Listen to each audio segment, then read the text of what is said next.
Well, good evening. I think it's 5 o'clock. We are up and running. So why don't we call our meeting to order? Welcome to everyone who is attending virtually or here live with us. We'll begin our meeting by doing the Pledge of Allegiance. So all please rise.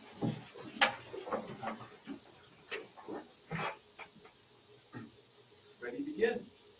I pledge allegiance to the flag of the United States of America and to the republic for which it stands, one nation, under God, indivisible, with liberty and justice for all.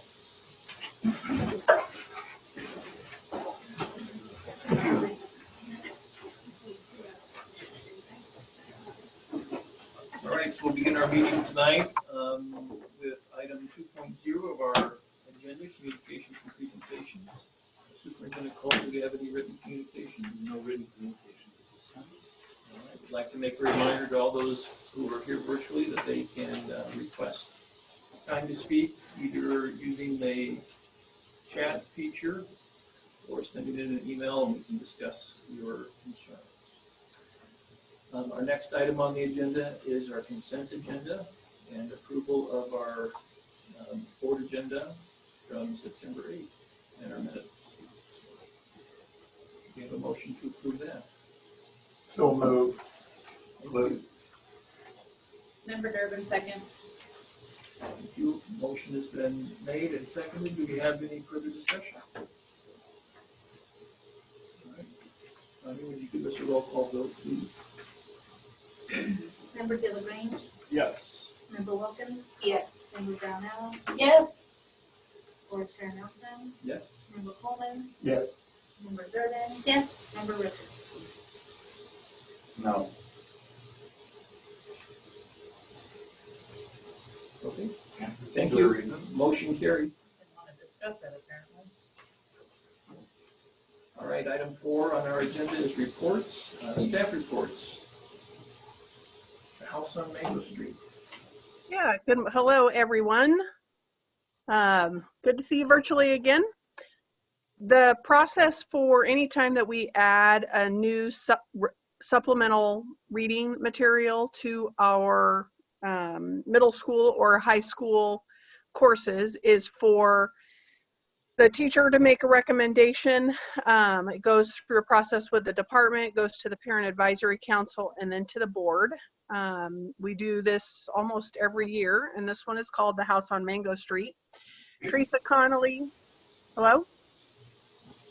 You're good, Trish. Okay, Teresa Connolly couldn't be with us tonight, but Kate Weber, our fantastic library media specialist, is here to share a little bit about the rationale of why the department is recommending this book be required reading in our freshman classes at Grants Pass High School, as we try to diversify our selection of books that students are reading in our courses.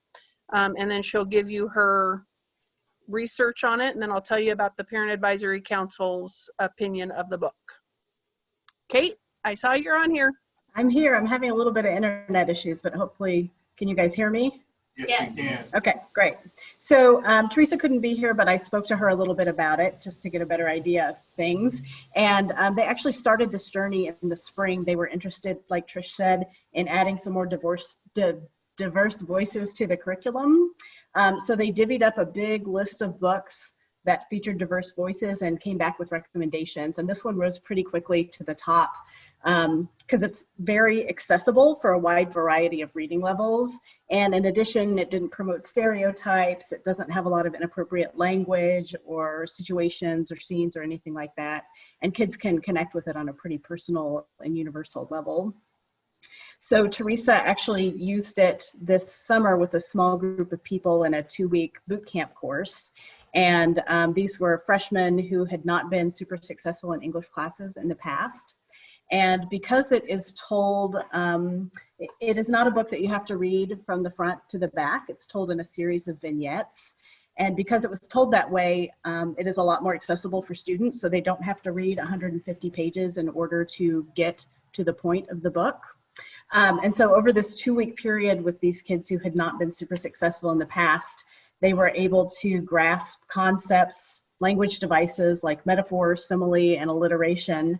And in addition, within that 2 weeks, they used the text to do a theme analysis and a character analysis, and then also wrote their own personal vignettes, sort of based on the style of the author. So she found it to be really, really useful. She described it as deceptively simple. So the language is not super complicated, and it is not a barrier to students in order to really get the ideas across. From the review standpoint, I did some research on it when it came up for when you guys were looking at it. And it is generally reviewed as appropriate for grade level 6+. It has been challenged in a couple of places. The first was part of a, in Arizona several years ago, it was not called out on its own. It was part of like 60 some books that were used in a Mexican American Studies program. And when they got rid of that program, they just got rid of all of the books that were associated with it. So that one wasn't a personal one. It was challenged in St. Helens, Oregon several years ago at the middle school level.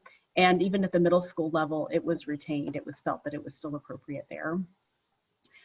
It is required reading in many schools across the nation. It has sold over 6 million copies, and it's on tons of like best books lists around the world. So seems like a great pick. Yeah, thank you, Kate. Mm-hmm. Our Parent Advisory Council, many of the members actually read the book, and they unanimously approved the book. It's later in action items for the board to take action and approve the book, but do you have any questions about The House on Mango Street? Doesn't look like we do. Kate, I want to thank you for your time tonight, and thank you for your work on helping us get rich literature in front of our kids. Yeah, thanks so much to you guys. Have a good one. Thank you, Kate.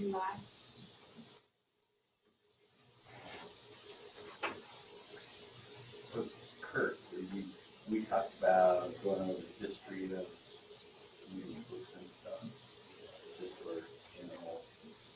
I don't remember us talking about that one, but just in general, if there are books that are challenged, they initially go through the parent advisory. If there are current books, we've had parents challenge various books that go through the parent advisory council. It does review those books, and then that they make a recommendation to the board as to whether to retain or eliminate the book from our curriculum. And so that's the process there. There have been a couple of challenges. I don't think since I've been superintendent that we've had a challenge of a book. Trish, do you remember the last time we had a book challenge? The first year. Was it? Yeah, I'm sorry, I'm forgetting the title. It's the Diary of. it's escaping me, but yes, we have had a single book challenge since you've been superintendent. Yep. I encourage everybody, new and old, on the board to attend to peek in on a parent advisory council. I was on it prior to being on the board, and I still peek in because that's where they're talking. They had a 10-15-minute talk about the book and different things that are in our schools that they bring to them. I really enjoy it. It's like the heartbeat of a parent. Yeah. And now with Zoom, you can just Zoom right in often and pop out. Okay, thank you. Next is limited in-person instruction criteria and process. Trish. Yeah. We wanted to make sure that the board was aware of us bringing students on campus and following the limited in-person criteria and guidance that the Oregon Department of Education has put out. What's in your board packet is a 2-page summary of the requirements and our process for as a district in terms of bringing students on campus. This was a collaborative project with Linda White, Sherry Ely, and Keith Jaroslaw from the high school. We have a great need, especially at the high school level, to ensure that we can meet the needs of a lot of our different kinds of students. And so we had to establish a criteria for determining which students were going to be allowed to come on campus and which were not. If you scroll down, Todd, to the guidelines, this is not an easy one to track, and getting a system in place that makes it such that we can account for the cohorts and the number of students on campus was important. So the first thing is the metrics. We cannot have had an incident of COVID in the last 14 days at the school site from staff or students. And so since we have not had a case in 14 days at Grants Pass High School, we've been able to get this off the ground and started. And next week it will be even more in full motion. The guidelines are pretty clear. We can only have students in cohorts of 10. So 10 students, 1 adult, in a space that's big enough to accommodate with the 35 square foot rule. A student cannot be part of more than 2 cohorts, so we have to count if they're going to get transported, that's one of their cohorts. They can only be on campus for a total of 2 hours, and so we have a very short window to help and support them, but we're going to maximize those 2 hours. In a given week, we can only have a total of 250 students that come on the campus. It does not matter school size. So Grants Pass High School can have 250, North Middle School can have 250, and Allendale Elementary can have 250. It's really kind of silly, but that's the way the guidelines read, and we double checked on all of that as well. We have to track our staff members as well, because staff members cannot interact with more than 3 cohorts in a given day or 5 in a week. And we have to, of course, follow all safety protocols, check-in procedures, contact tracing, sanitation, etc. Face masks required, all those parts and pieces. So the guidelines are pretty clear in terms of what we can do. It's the criteria we wanted to make sure the board was aware of, because this is not a parent request. This is not a, this really is driven by student need. And so if we scroll down to the criteria to accessing limited in-person, it first starts with having enough slots for our testing needs, whether it be for GED testing or we gave some math tests recently. It could also be special ed eligibility testing. So a few of the slots have to be reserved each week for the purpose of assessment. But then from there, we look at what is the student need. And our number 1 priority, and the first group of students that actually are on campus this week, are students that are having connectivity issues. So we'll give you an update later about our internet stuff going on and trying to help parents at home connect. But right now, until we get that up and running, we've had to bring some students, especially at the high school, on campus to get started in their classes. We also have students already needing our support in terms of being in attendance. So we've been bringing those students on campus as well. So need to access their education is the first priority. The second priority is the need for academic support. So that's the student who's struggling, needs some direct instruction in order to understand the skill or concept. For the high school, it's really important that we target our credit deficient students. So we've already been talking about the seniors at Grants Pass High School that are credit deficient and how we might bring them in on a limited basis in order to ensure that they graduate on time. So 1 and 2 are really about what we, the school leadership teams, establish as needs based on what they're observing between student attendance, kids that are struggling, those types of things. Then we get into the process part, which is where teachers can actually put in a request and say, I have these students and I really need them on campus. So number 3 is really about giving a student an experience that they couldn't do online. A good example of that is our manufacturing class, metals fab as well. Jake Lear is already planning next week to have a number of his students come in cohorts of 10 for 2 hours to work in the shop.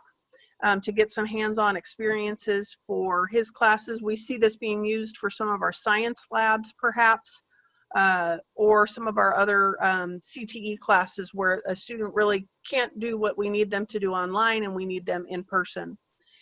And then the fourth criteria, if you scroll down a little bit farther for me, you'll see it's about really trying to support the social emotional needs of students. So we know students are struggling. They need interaction with their peers or with us as adults. And so that relational capacity bit to bring them in and to do that. A lot of that happens through clubs and activities. We did update this since I sent it to Tanya. There's a bullet on there about clubs and activities under number 4.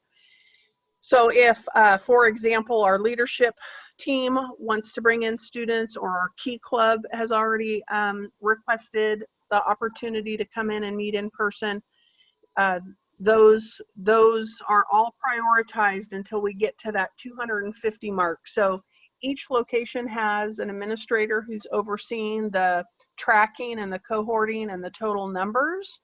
The process is really outlined for teachers. There's a Google form we've created. We want to make sure they know it's based on need. It's not just a first come, first serve. It really is something we have to take a strong look at and make sure that the kids that need it are the kids coming in first. And then we do have established time blocks so that it's easier for our transportation and our sanitation processes to occur. We do have some expectations for teachers about equipment cleaning in between. So on this Google form that they fill out, they accept responsibility for some of the things that they're going to need to do in order to have limited in-person. We are asking teachers to give us 2 weeks notice so that administration can review the requests and make sure that we're within the guidelines as previously mentioned. If you keep scrolling, there's one more bit down there. Just in terms of the procedures, so students will check in. There will be a designated check-in spot where they'll be asked the questions about, have they been in contact with anybody with COVID? Do they have any symptoms? Their temperature will be taken. They'll be escorted to the location on campus where they will be for the 2 hours that they're on campus. They'll be checked out. We'll be monitoring through our contact tracing log, et cetera. So we feel pretty good about our guidelines and procedures, and we're just eager to get some kids on campus. I don't know if Linda wants to make any comments about our needs in the special ed world and how this limited in-person will be used there. Linda? Yeah, just a quick comment. Many students who are impacted by disability have a really tough time with comprehensive distance learning. So our first group of students that'll start next week in limited in-person will be some of our students in our site-based programs like Life Skills and PALS, who really do need the in-person instruction. We, of course, will follow all the safety protocols, and our staff has been very earnest about that. But while we've been able to begin our K-3 students with in-person instruction, this exception is, for students in grades 4 through 12 who really do need that in person as well. So for students who have special needs, it's a huge part of what we're doing, and feeling like it's really a great way for us to help them make progress. Do you have any questions about our plan and process? If we have a COVID case at North, does it shut down our other schools? No, it would shut down just North. So if we had 5 high schools, Grants Pass Core High School, Grants Pass Science High School, Grants Pass CTE High School, and Grants Pass Commons High School. We tried that. We have separate buildings. We tried that. Yep. We emailed them and asked them that question. Good thinking. And on what basis did they say no? And they knew you were gonna ask it, and so they decided to just preemptively say no. Yeah, it was a frustrating response for sure, considering, a hidden valley with, 600 kids can have the same 250 versus a Grants Pass High of 1,800, moved it to 250. And so it is disappointing. The campus is significantly larger, other spaces could accommodate. They gotta have a reason. What's the reason? I'll go back to the email and I'll forward you Walter's response. So make a note of that. Yeah, no, I totally agree. They perfect sense to me. That should give reasons. In elementary school, that's almost half of their population population. Member De La Grange, I'm just curious if the 250 limit is going to become an issue at the high school because there is such a large student population there. I wouldn't think that it would be an issue at the other schools, but is it going to be an issue at the high school? An issue how? An issue as where maybe we need to bring 400 students, or there's 400 students that have a need and we can only bring 250. Yeah, I think we're going to maximize the 250, and there are going to be people who are disappointed that they will not be able to bring their students in.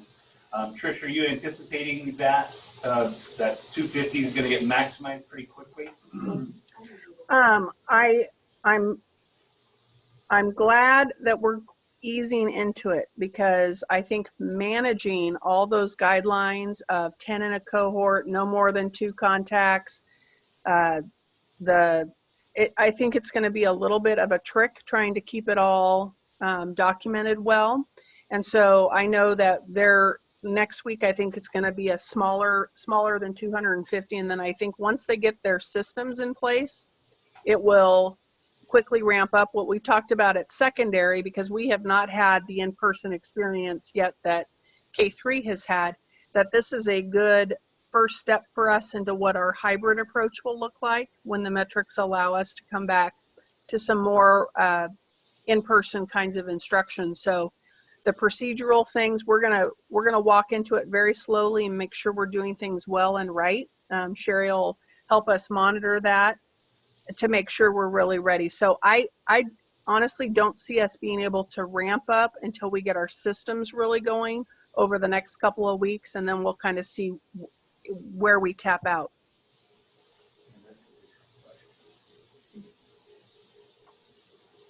Do you think there'll be a waiting list for the high school once we do ramp up and get to that 250? Do you think we're going to have requests for more than 250 and won't be able to accommodate those? I think our biggest issue is going to be on our social emotional front. I think that we have a lot of staff who want to engage and interact with students in clubs and activities. And I think that's where we're going to see having to make some choices week to week. It'll depend on how the teachers want to structure that time, how often leadership wants to bring in kids, how often the various clubs want to bring in kids to do some of the activities and work. So I think it'll kind of depend on our teachers. I just have one more comment about the priority order. I just want to, I have a little bit of a concern that the last priority is the social emotional support piece. Not to negate the importance of the academic pieces, but if we do hit that 250 and the people that are being denied are the people that need the social emotional support, I do have some concern there.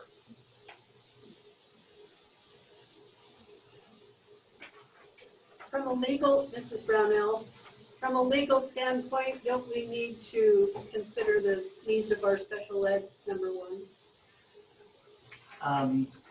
And so Linda has, I'll let you speak to that, Linda, but she's put together quite a solid plan to support special ed students across disabilities, a range of disabilities, through CDL and, well, in-person K3 is easy, but through the CDL, they've done some really extremely creative things. So Linda, I'll let you touch base to that. Yes, so the priorities are described based on need. because it really would be kind of dicey from a civil rights point of view to say that students with disabilities have priority, just like it would be a dicey civil rights issue to say that girls have priority over boys, or some ethnic group has priority. So ODE was very, very careful to describe that districts were to focus on the need. So of course, as we're focusing on need, the very first need to access education and having difficulty engaging when barriers are difficult to remove. That is a need that is a descriptor for a lot of our students who experience disability, and some of our limited English kids, and some of our kids who don't have support at home. So I think ODE was really careful, and I really support the way that it was presented, that we focus on the student's need and then we go from there. So. Thank you. Any other comments or concerns? Thank you both. Okay, thank you. Next up then is our enrollment report. Yeah, so just wanted to come back to the board when we feel like our numbers are getting more solid in our schools. You can see we're down 443 students from this time in the last year. We've identified confirmed 115 students enrolled in various virtual charter schools. Students who are former students or should be students of ours, would typically be students of ours registering for homeschool just in the months of August and September, account for 240 student loss. All combined between the virtual schools and homeschools, we have 355 students that we've tracked thus far. So really taking the difference of 443 and the 355, there's about 88 student loss that hasn't registered for homeschool, hasn't registered for charter, and has not registered for us. And we did anticipate that there would be some there, and schools are continuing to reach out for those that never did fill out a registration or provide notification of charter or are not on the registered homeschool list. So the numbers are not that far off when you look at total potential enrollment. So Susan's working really hard with GPO Elementary, and Susan and Tanya are doing a really good job there, and the teachers there, making sure that that's a quality program so we can bring kids back from the virtual side of things. And we would anticipate that as school resumes, that a lot of homeschool students would want to be seeking coming back to school. So just an update on numbers and where that stands. I feel like a lawyer tonight. Okay. So what are the statutes and laws regarding registration of children for school? Mandatory age of enrollment is, I believe, 6 years old, that parents are obligated to enroll their student in school somewhere. And so where those families are, that the 88 that we have identified or working on, it's just a matter of notification to them that they need to be enrolled in something. We have found when parents enroll in homeschool that it's not usually a quality homeschool environment, but just by sheer fact they registered, they meet the minimum criteria for law.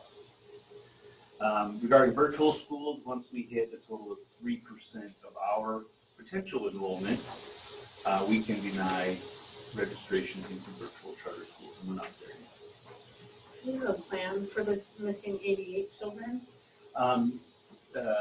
So we've had all students that were formally enrolled that aren't on one of these lists, and comparing all the lists and prior registrations is a lot of work, but schools have been calling regularly to track down these families to the extent they can.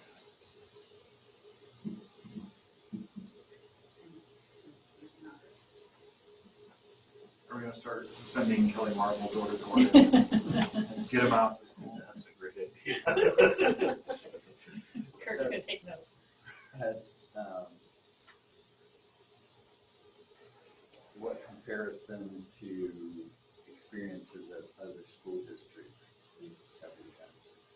Have not compared numbers with other districts.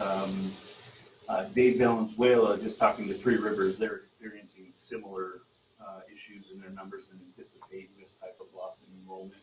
Don't have solid numbers from them yet, but I will contact my colleagues to see if there's any more. Because, I mean, if the trend is essentially statewide, there's not a huge implication for funding. If the trend isn't statewide, then there's much more significant. So, Tanya, you've been on the phone with these virtual charters, and they are actually cutting off enrollment, and they're actually experiencing probably a greater issue in the larger cities, such as Eugene and North. They're also scrambling, they're hiring, and their fear is that once everything settles down, those kids are gonna leave and they're gonna have all the staff and teachers that they've hired to accommodate their virtual academy. We might see uptick in funding if the exit statewide is actually higher than what we're experiencing. I'm just saying that keeping an eye on other districts can give us a preview of where our funding is. So just to follow up with what you said, even if our numbers are lower as far as the loss of the number of students, there's still going to be the same number of students throughout the state that are getting state funding. So aren't we still going to see a decrease in funding regardless of the percentages at other schools? It's a complicated formula. It is. So virtual charters, depending on the high school grade, the district still gets 10% of the funding. For earlier grades, I believe the district still gets 20% of the funding, and the virtual charters get the 80-90 piece of that. So there's a piece of those virtual that we still get, and they cut us a check or somehow business department handles that. But so there's that aspect of it. The increase in students going to homeschool, they aren't funded. And so the state will either increase our overall ADM per student, depending on the state budget and funding levels, or Sherry, if you want to speak to any of that, this is your wheelhouse. You guys are all right in what you're saying. So for this current school year, we'll be held harmless for what our enrollment was last year, because the state always holds you harmless for whatever your higher rate of enrollment was for the current year or the year just prior. So for 2021, we'll be okay. There will be some adjustments that ODE might make in January. They sometimes do kind of a true up, a January to June historic trend up or down with the district, and they'll adjust payments at that time sometimes. Because of the issues that we're facing with districts being so unsettled in their enrollment, I don't think they're going to do that. I know that ODE is talking about how to smooth out the effect of what COVID has done to enrollment statewide. So we'll probably, there's a potential that we could see a downturn in enrollment and funding for 21-22. However, districts have to go in every December and do an estimate of membership. And so if we're feeling confident that some of these kids that have just enrolled in virtual schools are going to swing back to us in the next year, we have a couple of options for what we can do in December. I can peg the enrollment at the same level that we're at now. I can peg it a little bit lower, kind of being conservative. I could peg it a little bit higher. Every district in the state is going to be doing the same thing, and so I'll be monitoring what other districts are doing, because if every other district is pegging their estimate for 21-22 at what they think it should be if the kids come back, I would do the same thing, because we would get way too big of a decline in funding to start out the year. And so it'll be a little bit of a game to kind of figure out where to peg our enrollment. So because this is so unusual and we've never had this happen before, i.e. we've not ever had a pandemic where we've had to close school and do all this weird, hybrid and comprehensive distance learning. It's going to be a strategic process to figure out where to peg enrollment and how that's going to factor into our state school fund payments. And I know ODE is working on that. They're working with our business officials group to come up with some type of a plan or a formula that's not going to cause some districts to see a massive decline and maybe some districts or charter schools to see a massive increase. The ones I really worry about are like Phoenix Talent, where they've had the wildfire sweep through their community and literally they've got, a good portion of their families that don't even have homes to go to and their teachers have been affected. That school district I worry about a lot as far as their recovery and, what they're going to be doing as far as state school funding and that kind of thing. So lots of stuff in play as we go forward, but keeping a good pulse on what other districts are doing and what the state is doing. And I'll keep you guys informed as we kind of work our way through the process this year. I'm imagining it's probably going to be around the January timeframe before we have a really clear picture of what the state is going to do and what we need to do in response to that.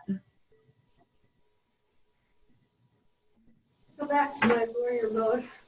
So these 88 children who are, as far as we can tell, are not connected to an educational process.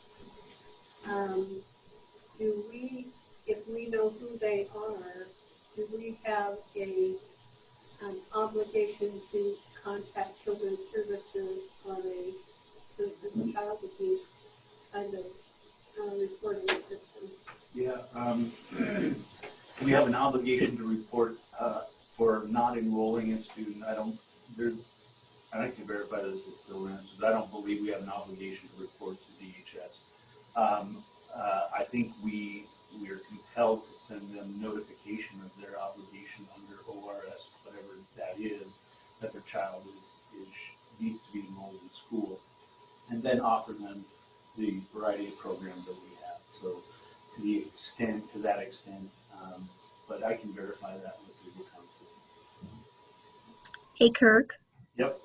One thing that we will do when we have a situation where a family is not bringing their child to school and we are concerned about that, we will send our school resource officers to the home to do just a well family check. And with these 88 kids, if we really truly don't know why they haven't enrolled and nobody has had contact with them, I would think that would be one of the next steps that we would want to take, is to have the SROs go out and do a well family check. And I can just add to that, Kirk and Debbie, that working with DHS, because I'm the point person for DHS for the district, that we've talked about that very issue. Can we report? What should we do? Unless there's some case that's been made about verified abuse and neglect, there's not much that DHS caseworkers will do. And also, given their general caseload, it's pretty hard for them to move that up the totem pole. However, if we see other signs where the child or the children are being neglected in other ways, we can add that to the case. We can always report, but in terms of them actually taking action, it's probably not likely. Thank you. So we do have the ability to send out the SRO to do well family checks. Yep. Is that something that we're considering doing, or? We're already, we were doing that already. I don't know, Trish, maybe you can give an update on the status of what we've done with high school, or Sherry, if you're aware of visits that we've already done with SROs. We are at the high school level and at the middle school level too. We have teams working. We have partnerships with College Dreams, and the juvenile justice system has a school resource officer assigned to us as well. We have a number of student attendance mentors and success mentors out making contact, knocking on doors, trying to figure out what are the barriers to engaging in instruction, help support removing those barriers. So really, really a lot of feet on the ground right now, a lot of door knocking happening at the secondary level. Does that happen though once they're registered and actually attached to a school versus the kids that we haven't been able to identify if they are moved out of state? Trish, or are we registered? doing that with both students who are enrolled as well as students who we just haven't heard from? Yes, both. We've had a number of students that actually have moved and left. If you look at our enrollment numbers, I'm actually, the high school numbers are actually up if you add GP Online with the high school numbers. That's not really where our attendance loss is. There is about a 60 student drop at middle school. I haven't done the math today, but that's, and so we are making contact with those that we've lost, whether it be to homeschooling or some other factors. And so we are trying to massage those numbers at secondary and figure out where the kids are.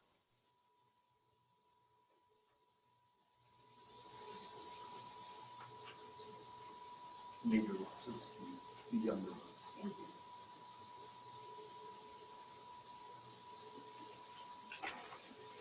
All right, thank you.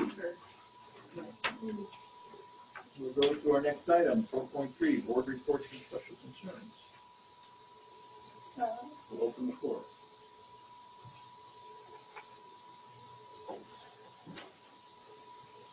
Wow, going once and gone. Okay. Wait, I was gonna go in there. Too late, Gary. Keep going, keep going. I don't have a gavel, but I just did it. We're done with that. All right, we'll go on to our next action items then. 5.0, we'll start and take each one of these individually. So the first is approval of our Women Crisis Center support team contract. Slight explanation of the Women's Crisis Support Team. In our relationship with them. Our relationship with them. Trish, why don't you elaborate on our relationship with Women's Crisis Support Team? Yeah. It's been a lot of years. I'm not even sure I could go as long as I've been, at least 10 years, if not longer. We've been partnering with the Women's Crisis Support Team. They run a men's group and a women's group. They've presented to the board over the years. The WINGS program is another partnership opportunity we have with them where they actually have come in. We've done different formats with it every year as our schedules and needs have changed and as we've learned how the process works a little bit more. Right now, WINGS is at the 8th grade level, but men's and women's groups are at the high school level, and a lot of prevention work is done by our Women's Crisis Support Team. They're really part of our prevention team. A couple of years ago, this is year 2, they lost funding. A major grant supporter was a lost funding, and so we were going to be losing services with the Women's Crisis Support Team because of that lost funding for them. We used Measure 98 funds last year and this year to continue that partnership, and thus our contract with them the last 2 years on that front.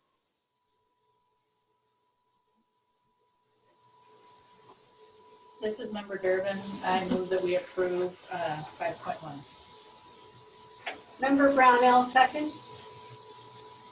The motion has been placed and seconded. Do we have any further discussion? And I went to a special presentation of a grant for the Women's Crisis Support Team. It was here at the high school. And students who were participants of that program spoke very candidly to that board and the amazing work that they have been doing and the life-changing results of the program, and so I highly approve of it.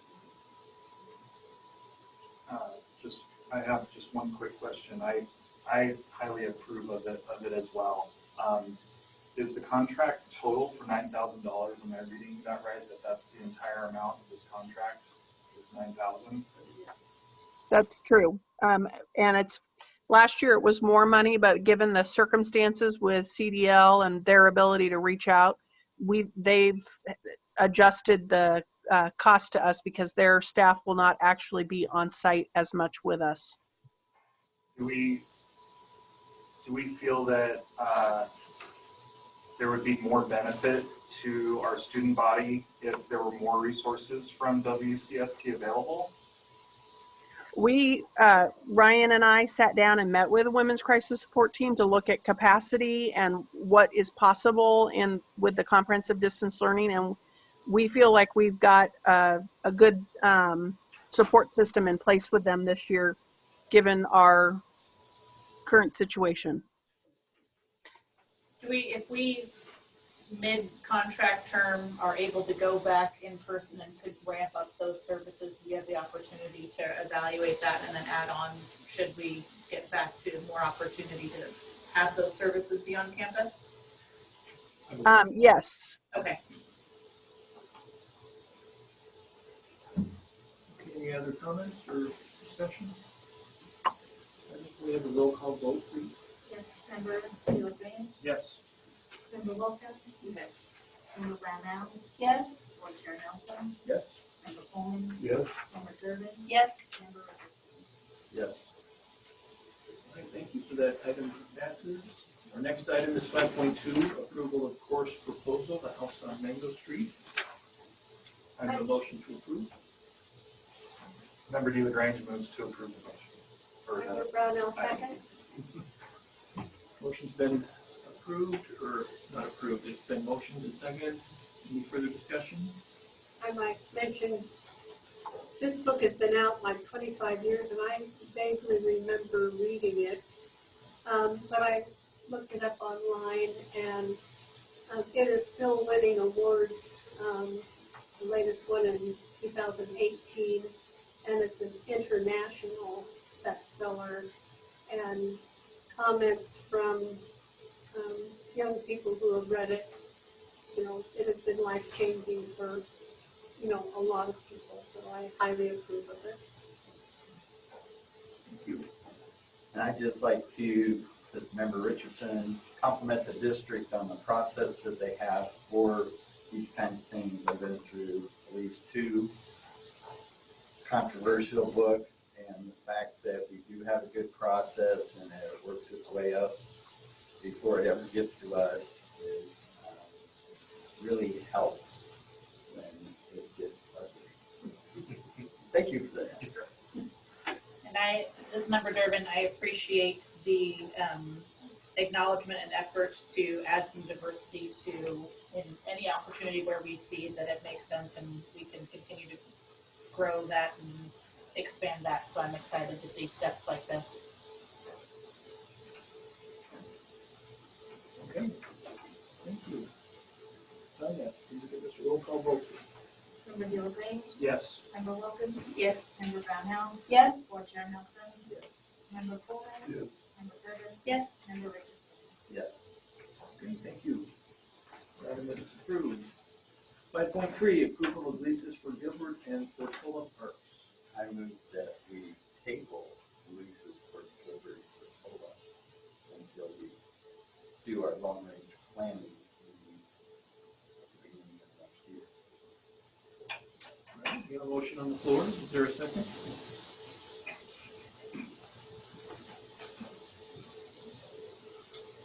All right, without a second, then that motion will fall. We have another motion on the floor.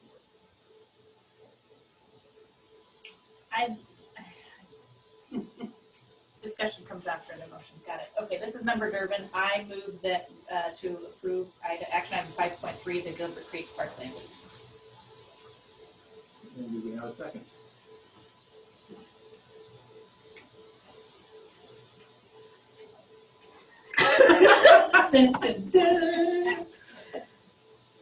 I'll second it. Okay, thank you. Do you have any further discussion then? I would like to have a discussion about this, obviously. Do you want to start? Sure. I think mine is pretty simple to start with. I had emailed a question about the term of the lease, and originally when the packet was sent out, it was I thought that the discussion we had landed on 20 years, and I see that it's still 10 years, so I was wanting to see why. Yeah, there was an intent to do that. I spent a lengthy amount of time on the phone with Member Richardson yesterday, as well as former member Richard Wood. Through conversation with Rich, the emphasis was on, the district could go ahead with a lease, but the district owns, let me check my notes here from our meeting. He said the district has a considerable land bank, so to speak, if you value the value of property we own within our district. And he said probably rivals any district in the state in terms of having a land bank. And the emphasis to use that land bank, not dispose of these properties, not sell these properties, but use them as leverage to ensure and stay in partnership with the city and ensure that when you do these leases, there's a message that's sent out. The district still owns these properties and has an intention to leverage these properties for future land acquisition for future school sites. And so, and that's, as the urban growth boundary and services are developed out and things are rezoned, that the emphasis be on, he was initially said 5 years, so trying to strike a balance with that. We landing here at 10 years, and feeling comfortable with that, knowing we have the clauses in there, first right of refusal. If the properties were at any point we decided to sell, future owner would not be obligated to the lease longer than 6 months, etc. So yeah, a lot of time on the phone yesterday trying to find some compromise between what I hear different board members saying and other board members saying, and then vetting a source that has a great relationship and actually was a primary liaison with city planning as a board member. Rich still has a great relationship with city and planning, but also with the interests of District 7 in mind. Just emphasizing the need to, there isn't a lot of pressure necessarily we can force on the city by structure of the lease. It's more about diligence of the district to ensure constant communication, forethought. Sherry and I are regularly get the city planning and what developments are going in and where they're going in. But this would be about extending, when the city extends services into the urban growth boundary, that the district is kept in mind as part of the city planning growth. So 10 years was the number we felt reasonable. So thank you for all that background. In our email thread, it seemed like there was an agreement that the current board had kind of come around to consensus of a 20-year lease. So from that email thread to now, yeah, I would say the property committee did, the board did not. So to clarify it. So as a property committee, 3 board members and administration, I do recall some consensus about the 20, but also doing more legwork in the process, finding a compromise that serves the district well, serves the city well. And so the board is welcome to change that number. The motion's been put through as they currently stand, but the board has that purview to change the number if desired. I have a few things I'd like to touch on that I think the consensus that the board came out of last time, and people can correct me if I'm remembering incorrectly, was that the leases were important because we wanted the city to be able to continue to improve them, especially if the long-term plan is for them to ultimately, hopefully one day own them. My understanding was that the city would not be able to get the grants and do that upgrade work unless the lease was 20 years. That's just my recollection from the meeting we had with them. I feel like our subcommittee is somewhat pointless at this point if there's going to be conversations had outside of the committee. Not to say that the full board can't have input in that, but I get the sense that you are pretty passionate and involved in these discussions and, furthering what Rich had started a long time ago. So I don't understand why you're not part of the subcommittee if some of these conversations and emails are happening outside. I feel like there's two different meetings going on and we're trying to reconcile them in this room, and that seems incredibly inefficient to me. I'm all ears if we think that signing too long of a lease term will not allow us to further the discussion with the city as far as planning for future school sites.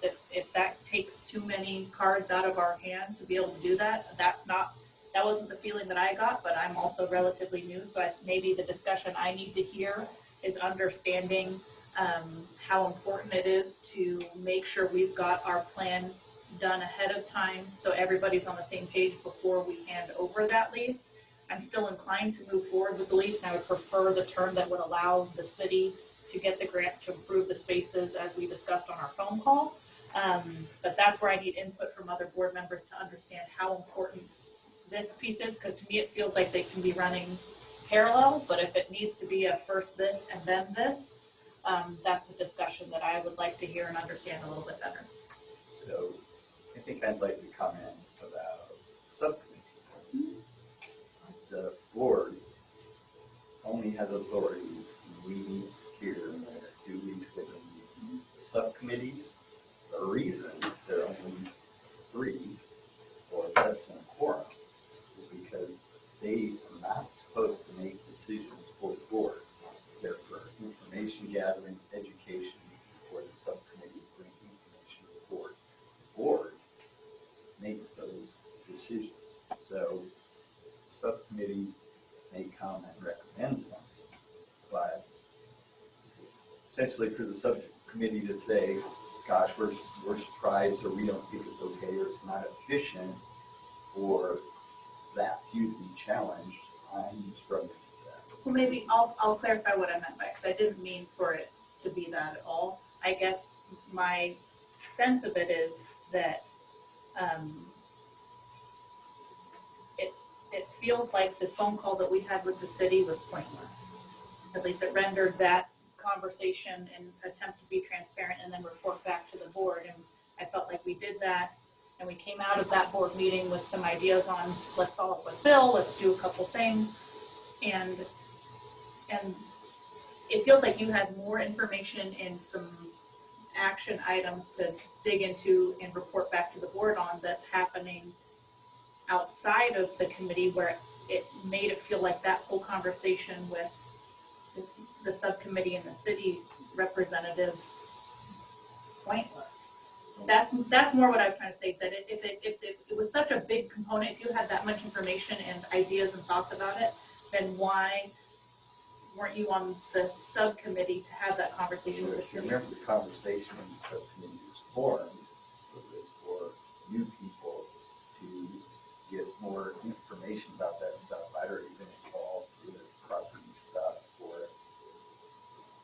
however long, but certainly for a new school site for the last couple of years. So I didn't feel the need to be on the subcommittee because I wasn't concerned about the subcommittee coming back and saying this is the way it's going to be. So a little bit, really all I hear you saying is there's a different point of view and you're not happy that it's different than the subcommittee. Not that I'm not happy, maybe I feel like the conversation that we should have had first as a board then is to understand all of the things that I'm learning about, whether it's the rich discussions or some of your ideas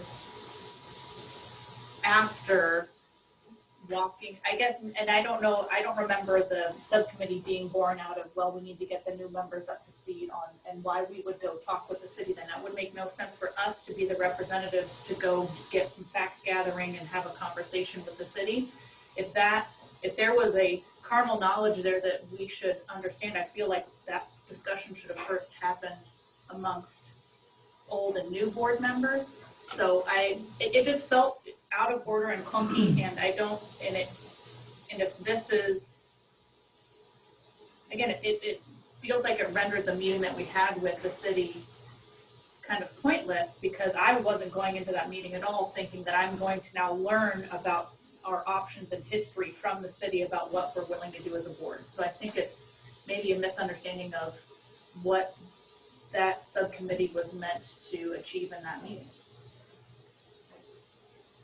And one of the things that I'm a little fuzzy on, I mean, the property committee reported back that the city had indicated some willingness to purchase the property over time, which was essentially the conversation that I related was the same thing, and kind of what I was saying that we need to do for our long-range plan. So my biggest complaint about this is that it really should be wrapped up in our long-range plan, and we're essentially pulling a thing that can advance the district's mission or interest before we send that long-range plan. Doesn't make sense. Well, that's a discussion that I also still want to have, is understand that it's not parallel. This should happen first and then this, but I don't want to jump into that discussion unless other board members want to speak to anything And I like this. guess based on the language in the leases, the current assets, land assets that the district has are not changing and would still be a part of the conversation for long-range planning. So I don't see this as sabotaging the long-range planning process. I felt that it was a shorter term lease in allowing us to be more parallel. Realistically, this would all the language in there about the lease would terminate if we sold. That's never going to happen. The district does not want to see those properties sold for some other use besides parks. So there is never going to be some, we decide to sell. The city's not going to say anything because they don't need to. Who would we sell it to?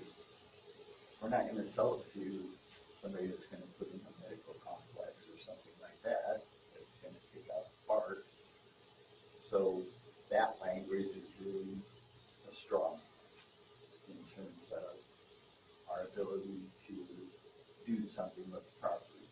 So essentially, whatever the term of the lease, that's how long it's going to run. So if it's 10 years, it'll be 10 years before we do anything else with this lease. None of the other termination language will ever get to them. So The city doesn't want to buy it. They can't buy it today. Sure. So you have to clarify, you can't just say the city doesn't want to buy it because they've indicated a willingness to buy it. So there must be more parameters to that. So I would think, honestly, the city is using it for a good thing. We're not using it. We have the property. We have the property to leverage in the future. It doesn't affect our long-term plan, as far as I can tell. And so I guess I'm struggling to understand why this is becoming such a heated conversation. We will have need for it. We use it as leverage in the future. We use this as a conversation starter with the city to continue to work with them on future projects. The property is being used for a good purpose currently, and the city will continue to maintain it. The district, for the foreseeable future, has zero need of it, and at the rate that we're going to build new schools, it's going to be years before that happens. So, I mean, we've had a lot of discussion about this, but at the end of the day, I don't know. I mean, I'm fine to let the city have no need of it, and we still have ownership of it, and allows us to use it as leverage in the future moving forward. And so whether it's 10 or 20 years, I guess we can debate that, but very comfortable letting the city continue to use it. Would it be nice if the city were paying us more? Yes, but at the same time, I'm happy to be a good neighbor. And I think this is a good faith clause that we allow them to use it for good things, which helps our students and families in our community. I think this is a good thing. So let's move forward with this. We've spent months talking about this now. And really, I'm struggling really to see what value we have to continue to debate this over and over again. It's been part of the city for decades now, and it will continue to be for another decade. And I'm very comfortable with that. So, I'm not sure exactly how this works, but can I move to amend the motion to make it a 20-year? I remove my motion to approve. I have a question on that. Are we absolutely certain they need 20 years to get their grant? That would be my same question. I don't recall that from our. Yeah, I don't recall that from our. Okay. I'd like to pin that down. That may be rumor. Yeah, I don't. They mentioned 20 years, but I might be remembering wrong that it was a requirement. It's in the minutes. It says the city is seeking a 20-year lease for the purposes of grant they're seeking. Yeah, that's what they're seeking, but I don't know if it was a requirement of Right, the I'd grant like to to get know the that. money, so that's the part. And I have the same question now that I'm potentially remembering that wrong. It could have just been. And I know that the beginning of all of our conversations, the recent conversations on all of this, I believe Sherry came with a 20-year lease originally, but because we were trying to figure out different sites or what we might or might not do, it was asked to be shortened to 10 years. And then coming across all this new information. The way I recall it, we went from 20 to 10 because we were worried about being locked in for so long. But the way that I got comfortable after hearing the city request the 20, and that might have just been a request, not a requirement, but that we had the language that allowed us to still use that as leverage to further the discussions that Gary's wanting to have now, which I still want to have as well. It's not off the table for me just because I want to get a lease in place. But I agree with Cliff that figuring out if that 20-year was just a nicety or a requirement would So be would we feel comfortable in making a motion to approve this with the caveat that we will determine the length of the lease based on requirements of the city lease? And that we will either make it a 10 or 20 year based on that stipulation from the city. Would that be something that people would be comfortable with? That way we can approve the lease in principle, and then we can determine the time frame at a different point. Do I need to withdraw my motion? Well, I think we need to get that information, and I think we also need to honor our 3-person property subcommittee with the 3 that were selected and were volunteers when asked for volunteers. I think we need to work through them and not go around them. And we have to have a meeting of the minds with the superintendent and business manager in the room. So you're all right there. This has never been an issue in my past years on this board until this time. So I feel a little guilty that I even see it happening. But it's because it's worked so far the way it's been.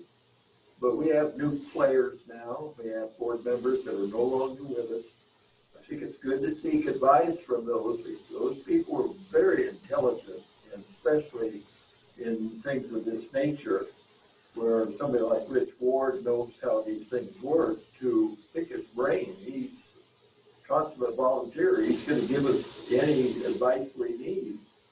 But we can't rely on past board members. We have to make these decisions ourselves with our new property committee coming to the board with a recommendation that's firm on the length of time, purpose, cost, everything.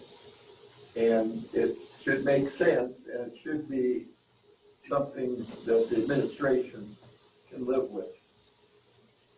Chairman Nelson. Pardon? Chairman Nelson, can I make a comment? Sure. The 20 years is not a requirement for them to be able to obtain a grant. In conversations with Laura Glover, she said for sure the longer length of time always looks better for them when they want to go out and seek grants, but it's not it's not an issue that if they don't have a 20-year commitment from us that they can't get the grant. And so I just wanted to make sure that the board understood that. That's very helpful. And the present lease was a 10-year and it's been expired for 10 years or what? It was a 30-year lease, Cliff, originally. 30? And it was 30. Each of those leases were 30-year leases. And then they expired, and it's been an ongoing for over 10 years with the board to come up with something that they were comfortable with as far as renewing the leases. Well, I really think what we need to do is what the chairman outlined as a good wrapping our arms around this for the present time while utilizing our new three-member property committee is right in the middle of this and make a recommendation to the rest of the board that the administration is willing to support and go ahead with it and just keep it like it has been. We don't have to do a 20-year because that's how rumors start. We think, oh, it's got to be 20, we better go 20. Well, we didn't need to do that. So we need to get our hands around this, and I think we've got it. The chairman made a good compromise, however you want to frame that, and see if the three-member committee likes that to where they could recommend it to the board to adopt. Well, I would say Director Ely just clarified that it is not a requirement. That she just clarified it's not a requirement. It looks good for the city when pursuing grants, is what she reported. So a determination could be made this evening. Isn't it really irrelevant what the term is, if it's 5 years or if it's 50 years, if we have language in there where we can get out of the lease? So I don't really see a benefit to there being a 10-year lease for us if all the other language is the same, but I do see a benefit for the city if it's a 20. So, there's nothing to be lost for us to do a 20, but there may potentially be something lost for the city if we do a 10.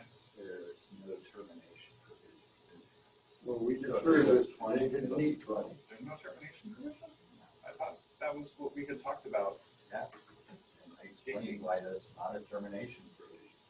It's a termination provision in language, but he's saying it's a ineffective termination provision because we would never sell it to somebody else. That is not a termination provision. But we could. So, I think that was sure. The city. So, The zoning for that area of town is commercial, just like the community health center across the street, as well as the Plaza Physicians. According to Rick Ward, who is a developer, it's a very valuable piece of land. I would say that you would not have very much problem selling that piece of property to anybody in the commercial world if you put it on the market. And I think if you were to do that, the city would jump right on it and purchase the property. So I think that you are putting forth a supposition that doesn't, I'm happy to share the property. The position of every other member here is that we would never sell that to anybody but the city. And now you're going to say that clause is a termination clause. We have you don't an out. get to argue both ways. It's logically inconsistent. We have an out in our policy, in the lease. We can sell it to someone else if we so desire. One that every other board member has said we would never do. That's part of it. Times change, right? Boards change.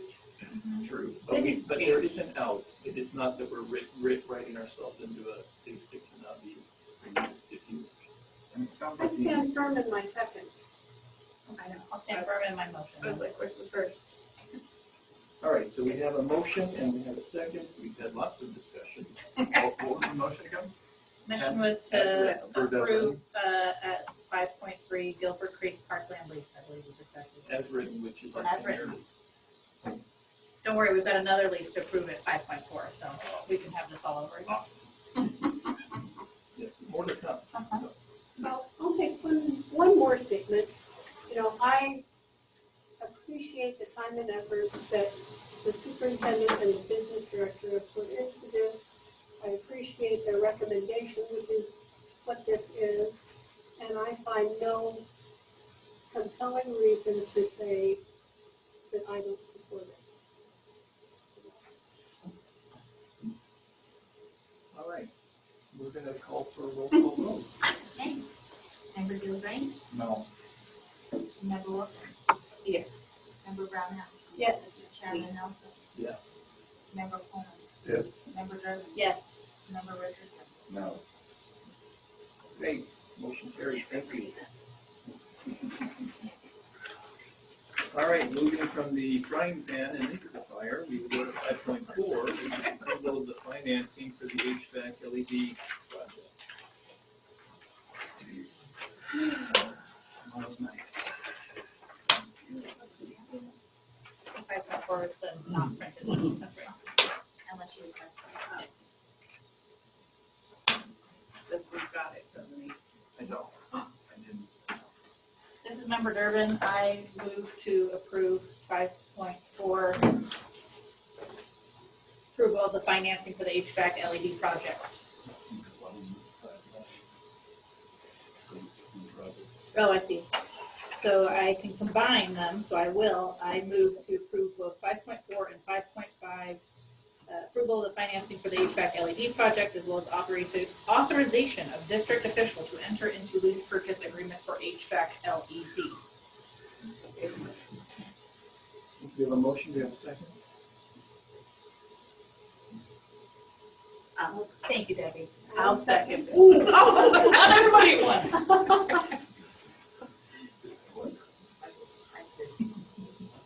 All right, so we have a motion and a second, any further discussion? Brian?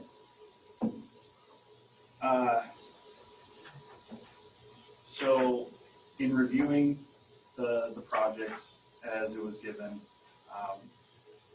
I regret that in my first pass I was not able to thoroughly vet this entire document because of the short amount of time that I had to review it. So in my first pass I was looking at project scope, and I believe I had about a day to do so. On my second pass, which was after that vote, I dug more into the financial piece of the project, and I found that aside from the cost of work, the fixed project fees that are proposed from Amoresco seem quite inflated to me. The fixed project fees are $3.67 million. And in my experience, in my past work experience on these kinds of projects, those numbers seem extraordinarily high. I feel like there's other avenues that the district could pursue that would make this project cost significantly less. I want to see this project move forward. I don't want this project to be unduly delayed. I don't know that looking at this other avenue would unduly delay this project. So I just wanted to voice my concerns that the district might be overpaying for this. Okay, thank you. But with no data to back it up. That we're overpaying. Well, the data is a lack of data. The data is that we don't have other bids to compare to. We have one bid. So we might not be overpaid. Correct. We might not, but we just don't know. So I am wondering what the superintendent and the business director have to say regarding this. So, Sherry, I believe we have some representatives from Amoresco there right now to answer questions regarding the fees and structure. Yes. We have Jason and Jerry are both on the call. One comment that I would make just prior to Jason's comments, though, so James and I, when we have a project like this, we scrutinize the costs, and we're familiar what the construction costs are in the industry because of the other projects that we've done, and also because of the extensive amount of work that we did when we were going out for the bonds and getting multiple bids on these HVAC projects. And in addition to Amoresco's work on this, we also did consult with Johnson Control when we were looking at this, and they also gave us cost estimates as well. And so Amoresco's not the only cost estimate that we've seen for these projects. And the cost that is coming in for the overall amount on this is very similar to what we had in the bond ask when we were when we went out for bid for the 2 middle schools and all of the other work that we were going to have done. So I just wanted to make that comment before Jason comments on their fees, that I don't see that the cost of this project is out of line at all. So I'm going to turn it over to Jason. He can give you a summary of the fees and what goes into that. And I appreciate Board Member DeLagrange bringing that up. And this is not a new question or anything we haven't had to answer before. So I think it's totally reasonable. I just wanted to point out that this is a really complex project with as many as 4 to 5 design firms that will be hiring, 8 to 10 different subcontractors. So this isn't something that would be able to go out to bid. There's nothing that would be able to create an RFP to do this in a traditional kind of design bid build type of project. The fees that Board Member DeLagrange brought up all provide a service, with the exception of there is an overhead and profit line that's necessary to cover our overheads and risks, very much in line with the industry, and also is a number that is based on a competitive selection through the procurement, cooperative procurement. So design, construction management, commissioning, training, those all are a service. So that 3.6 million is not a profit or a padded. It is something that makes this project successful, something that really doesn't fit into a traditional type of procurement. We've done these types of projects hundreds of times, including with a lot of your neighbors in the Rogue Valley. Very successful. They're all references. And I know that Sherry and James really scrutinized us with our references, and those all came back very well. So I don't have a lot other to say. Also, that this type of agreement is when we solicit financing with banks, they know how we work, and that's why we get the kinds of rates that we're seeing here, under 2%. I've seen a few of those recently on our projects, and I've never seen them on anything other than maybe buying a new car under certain conditions. So it's all part of the package. I'm happy to answer any other questions about it, but I think we've been really fair in the pricing.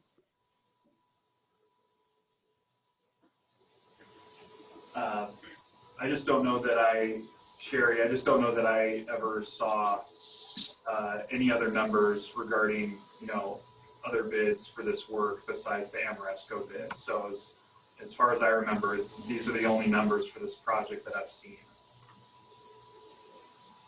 And that is probably true, Brian, because a lot of that work was done before you were on the board, and a lot of it was wrapped up in the bond work that we were doing. So there was a lot of that was concurrent. And so I'm sure you're right. You probably did not see that. We did compare it against the Soderstrom budgets, and it was incredibly in line with those. So, and that includes the soft costs as well. So this isn't the type of project where the district has to formally get multiple bids before moving forward. We can enter into a project like this if there's another project that is a public works project that we can piggyback onto their contract, and that was the case in this one. And we've done that on multiple projects where we've piggybacked onto another public works project where there were favorable conditions built into the contract. And what public works project did we piggyback onto with this? It was with the city of Medford. Is it a specific project? Yes, it was. Jason, can you help me out with that, because I'm not remembering at the moment? Yeah, it was a specific project that we're doing with them, but the terms of that were open-ended. So for City of Medford, it's a streetlight and parks improvement project. So in some small overlapping ways similar to this, but it's not necessarily relevant what the scope was. That contract we won with Medford was against the other ESCOs, energy services companies that are pre-approved through the state, and we won that competitively. And that is open-ended where Medford can use us for any type of infrastructure and energy savings type work. That's news to me, the whole piggybacking with a public works project that, you know, is semi-local. That's new information that I didn't have. That's been a process out there as long as I've been with the district. So it's not a new concept. I still have some to learn.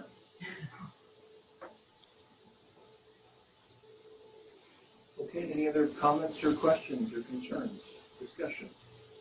My comments mostly have to do with, I think the importance of this project is to steal one of Scott's words, paramount to what we're trying to do to improve the air quality in the classrooms for the kiddos. And to be able to do that on schedule by next summer, I'm concerned that if we entertain other routes, whether that's hire a construction manager and try to go out for RFPs ourselves for the different projects, I think costs will increase. I think our financing solution will be more expensive, and I think there's the potential. I think there's more risk that the costs will ultimately go up, and I don't have a lot of proof to go that it would be significantly less. I do trust in Sherry and James's work and the cost comparisons that they've looked at these same projects, because these aren't new problems and we've tried to solve them time and time again.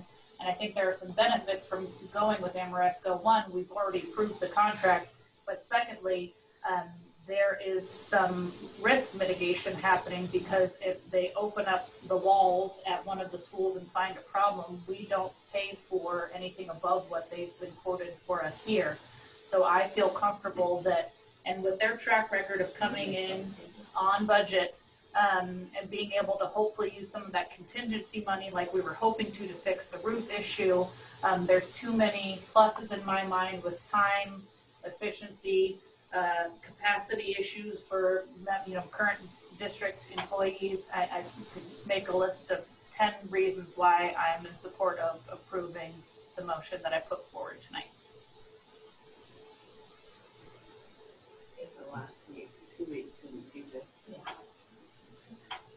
I can tell you a whole bunch of stuff, but you know. Okay, great.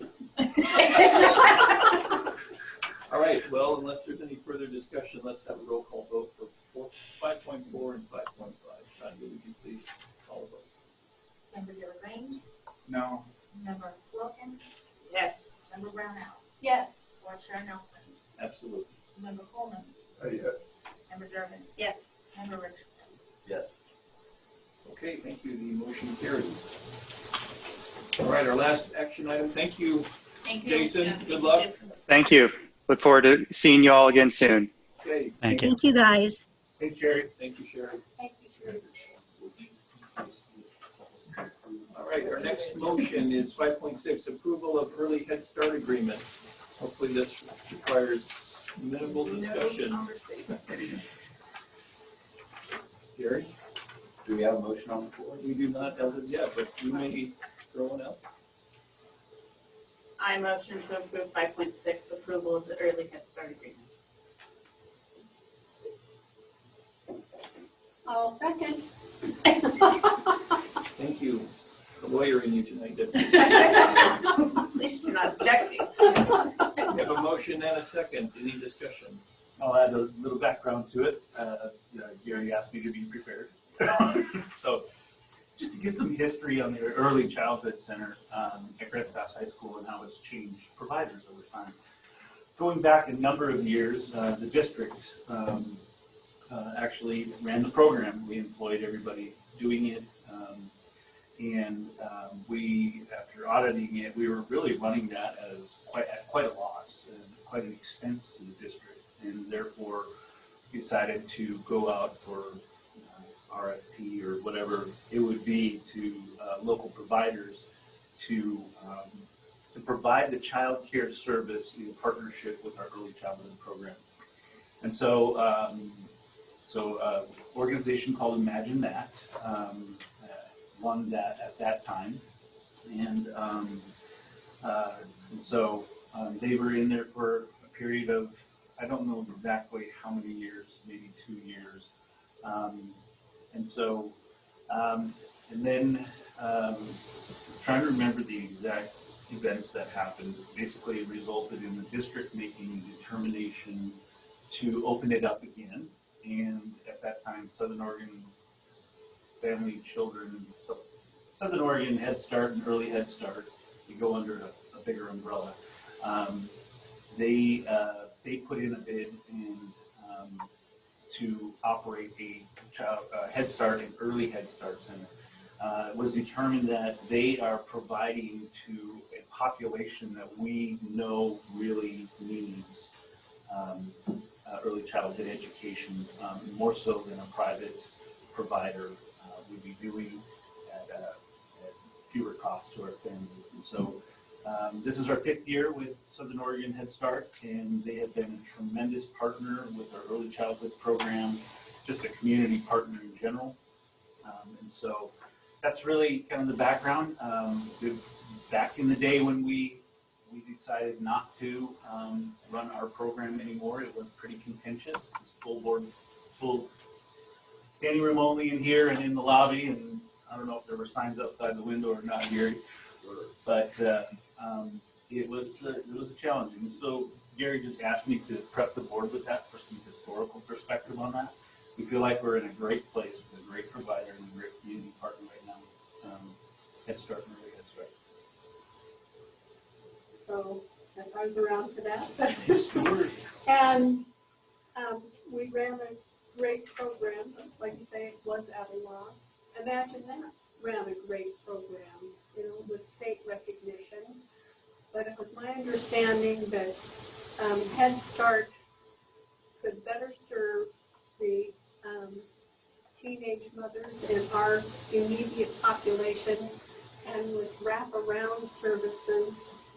And so I'm kind of looking for a better report on if that was successful, if that serving our, because, under Imagine That, I think we only had 1, maybe 2 teenage mothers in our community who were served by that program. And I just wonder how changing to Head Start has helped our teenage mother population and wraparound services. So we'll plan to then bring a report back to. So essentially, when Imagine That was running the program, we employed a family advocate, so to speak, somebody to support the teen parents and both teen moms and dads, and ensuring their well-being. And so now we actually pay Head Start because they have a family advocate model with these very extensive wraparound services. And so us not having the experience in that model and them being a known expert in that model, that was also a big plus in that. So would you like an update on that in terms of what those services look like? So and an update on numbers of our student population. Okay. Does this encompass the Harvey property? Do we own Harvey property? Yes. Yes, we own Harvey property by Riverside? Yeah. Yes. Because they operate out of there. Yeah. Sherry, do we lease the building on Harvey to Southern Oregon Head Start? Again, they don't pay us a fee for the use of that building. We allow them the use of that building just because we know it's for the betterment of the students that are going to be served by Riverside and our other schools. It's a partnership. We're very good at that. It should be our logo, I think. And just so you know how good the program was, when District 7 ran it, parents put their children on the waiting list before they were born. I remember that. What was that, Gary? You could match. So it's just one of those factoid things. What is it? The parents would put their children on the waiting list for the program before the children were even born. And when was that? When the district ran the program. Right. I'm glad you brought that up. Yeah, oh my God. Just to clarify, this is only for the Child Development Center. It is not for inclusive to Harvey. Correct. Yeah. Thank you. All right, any further discussion? Okay, please call the roll. Member Dale Green? Yes. Member Wilkins? Yes. Member Brownell? Yes. Member Chair Nelson? Yes. Member Coleman? Yes. Member Durbin? Yes. Member Richardson? Yes. Well, do you want to end with a no? We started with a no, we wanted to end with a no. Buchanan? Well, he had 2 no's, I had 2 no's. Okay.